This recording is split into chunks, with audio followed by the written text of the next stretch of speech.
আজকে বানাবো দই কাতলা। চলুন দেখা যাক কী কী লাগছে। গোটা জিরে, গোটা গরম মশলা, নুন, চিনি, টক দই, জিরে, কাঁচা লঙ্কা, আদা বাটা, আর নেব 3 পিস পেটি। নুন হলুদ ভালো করে মাখিয়ে নেব। ওদিকে গ্যাসে একটা কড়াই বসিয়ে নেব, তাতে খানিকটা সর্ষের তেল দেব। এদিকে একটা মিক্সিতে রসুন, আদা আর নারকেল বেটে নেব।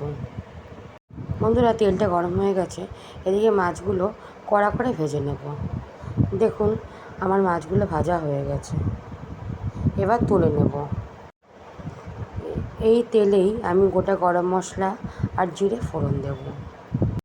আজকের রান্নাটা ভালো লেগে থাকলে লাইক করবেন, শেয়ার করবেন আর অবশ্যই কমেন্ট করবেন।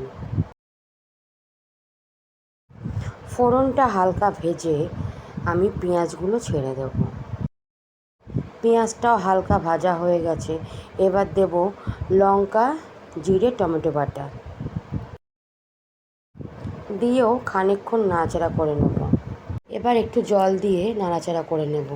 তারপর দেব মিক্সিতে যে মশলা বেটে রেখেছিলাম সেইটা।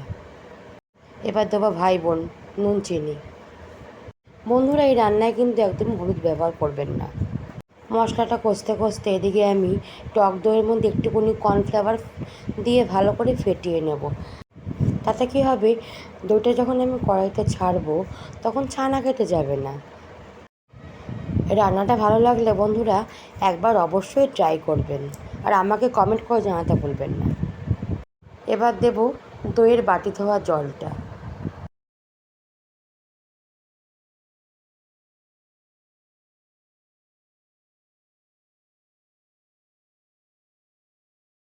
দেখুন মশলাটা কষে গেছে, এবার মাছগুলো ছেড়ে দেব।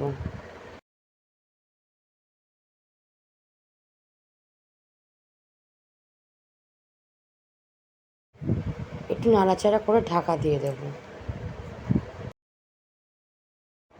ড্রাই রোস্ট করা কসুরি মেথি এবার হাত দিয়ে একটু গুঁড়ো করে মাছে আমি দিয়ে দেব। আবারও মাছটা ঢাকা দিয়ে দেব।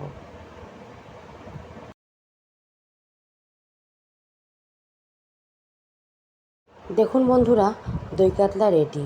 এবার পরিবেশন করে দেব। টাটা বন্ধুরা, পরবর্তী একটা রান্না দেখা হচ্ছে।